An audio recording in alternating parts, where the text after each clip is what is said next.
السلام عليكم ورحمة الله وبركاته. هنعمل النهاردة بقى ايه الخيار اللي انتوا شايفينه ده الخيار البلدي اللي هو منتشر اليومين دول في السوق. وكمان هنعمل ايه كيلو مخلل من الزيتون كده، الزيتون التفاحي الاخضر. ومعانا كمان نص كيلو من الفلفل، معانا جزر، معانا بنجر، معانا كرفس. ده توم بس هو احمر كده عشان مسكته بعد البنجر. يلا بينا نبتدي الاول بالخيار. جبت هنا البطرمان، ده بطرمان بلاستيك. لو عندك ازاز يبقى احسن، بس انا كل البطرمانات اللي عندي بلاستيك، الازاز صغير. فهنجيب البطرمان بتاعنا كده. بصوا بقى، انا هنا هبشر الاول التوم. ممكن تحط صحيح، بس انا يعني بحب ابشره، بيديني تيست حلو وكمان بيديني ريحه حلوه قوي في الميه بتاعه المخلل. بشرت التوم، بس طبعا ايه التوم ده يا جماعه هو ابيض بس هو احمر عشان كان جنب البنجر. تمام. حطيت بقى ايه معلقه سكر، وحطيت 5 6 فصوص كده من الثوم، وحطيت قد نص كوبايه من الخل. حطيت كمان حوالي 4 معالق كبار من الملح. طبعا انا بفضي بالكيس كده لان انا عارفه المعيار، بس انا بقولك هما في حدود 4 معالق من الكبار. بعد ما نزلت بالثوم ومعلقه من السكر، ما تنسيش معلقه السكر دي هتحافظ على القرمشه بتاعه الخيار ومش هتخليه يتهري منك، وهتديكي برضو تيست حلو قوي. يبقى توم مفروم، معلقه من السكر، 4 معالق من الملح، نص كوبايه من الخل، بنجر مبشور.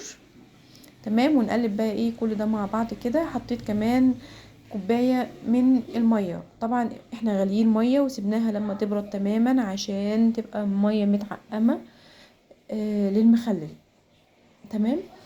احنا بنعمل الميه كده يا جماعه في اي مخللات عشان من المخلل بتاعنا يعني يقعد معانا فتره اطول، وما يعملش كده، ما يريمش من على الوش، ما يعملش الوش الابيض اللي بيعمله ده.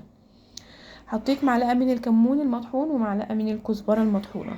قلبت بقى كل المكونات دي كده مع بعض، وبعدين بقى ايه حطيت معلقه من هريسه الشطه، ودي حسب الرغبه.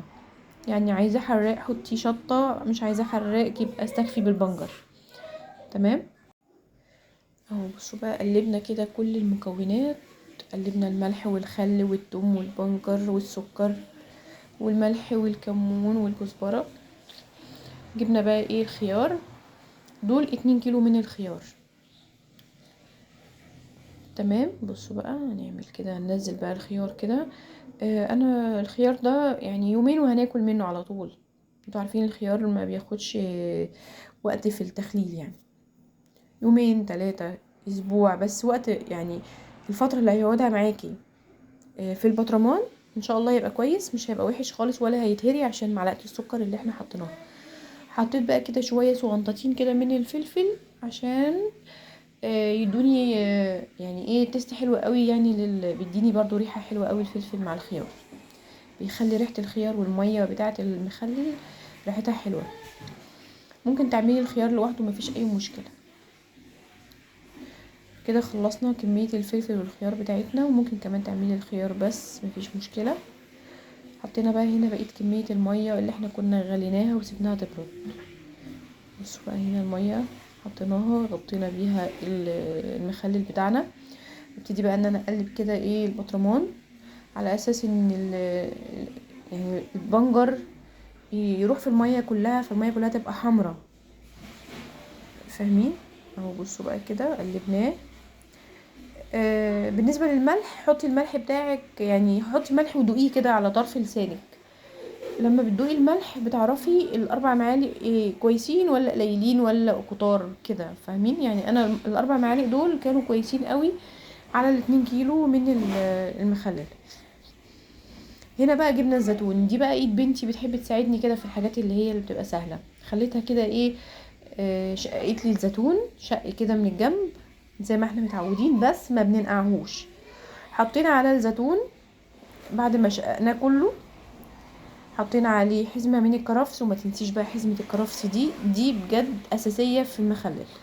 حطينا حزمه من الكرفس، وحطينا كمان بقيه الفلفل اللي كان فاضل معانا من مخلل الخيار، وحطينا بشر من الجزر.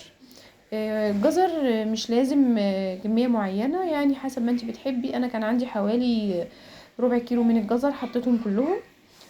وده كان كيلو من الزيتون. الكمام هيعمل لنا برضو كميه حلوه قوي مع الفلفل والجزر والكرفس. دي برضو ميه كنت غلياها وسبتها تبرد، حطيت فيها ملح، دول حوالي لتر من الميه. حطيت فيهم ملح وحطيت فيهم معلقه من هريسه الشطه، وحطيت برضو معلقه من السكر عشان يحافظ لي على قرمشه الزيتون، وحطيت كمان حوالي معلقتين 3 من الخل. ما بنزودش هنا خل في الزيتون عشان احنا عايزين الزيتون يقعد معانا فتره طويله. احنا الخل بيساعد على التسويه. تمام. انا عايزه هنا الزيتون يقعد معايا فتره طويله عقبال ما يستوي، يعني مش مستعجله عليه. مستعجله عليه زودي خل. حطيت كمان كوبايه من عصير الليمون الصافي، يعني عصير ليمون صافي من غير ولا نقطه ميه. عصرت كده نص كيلو من الليمون، طلع لي الكوبايه اللي انتوا شفتوها دي، ضفتها على الميه والملح والخل والسكر. احط بقى ايه بعد ما عبيت كده البطرمانات. الكميه بتاعتي جت يعني عملت لي 3 بطرمانات حلوين، بطرمانين كبار وبطرمان وسط كده. بصوا بقى دي ايد بنتي اهي، شو شققت لي الزيتون وقلبتهولي في بعضيه كده مع الكرفس والجزر، وكمان هي اللي عصرت لي الليمون، يعني كانت بتساعدني. هنا بقى كان السلك بتاع الرينج لايت اللي هو بتاع الاضاءه، وانا كنت منوراه بصور وانا منوراه، فوقع كده وانا ما اخدتش بالي خالص غير بعد التصوير.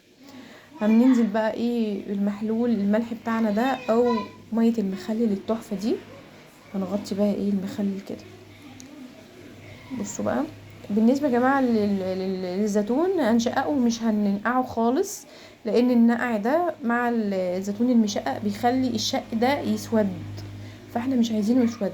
وكمان ممكن تخلليه من غير ما تشققيه خالص، بس لو انت بقى عايزاه يقعد عندك سنه كده ولا حاجه. لكن احنا هنا ممكن يعني يستوي بعد شهر شهرين عشان عملنا فيه شق، وبرضو مش عايزينه يسود، فبلاش النقع. هنا بقى حطينا الليمون اللي احنا عصرناه، ده قشر الليمون، قفلنا بيه بق البطرمان من فوق على اساس انه ما يدخلوش اي هواء.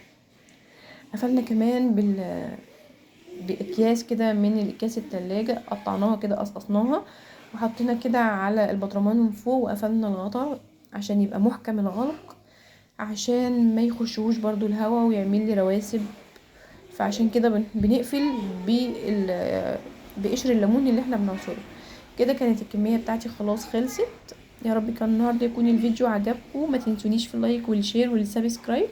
ودي كانت كميه الزيتون بتاعتي، كميه حلوه قوي من الكيلو، طبعا يعني كيلو ب40 جنيه. وكمان عملنا بطرمان حلو من الخيار. وكل سنه وانتم طيبين، والسلام عليكم ورحمه الله وبركاته.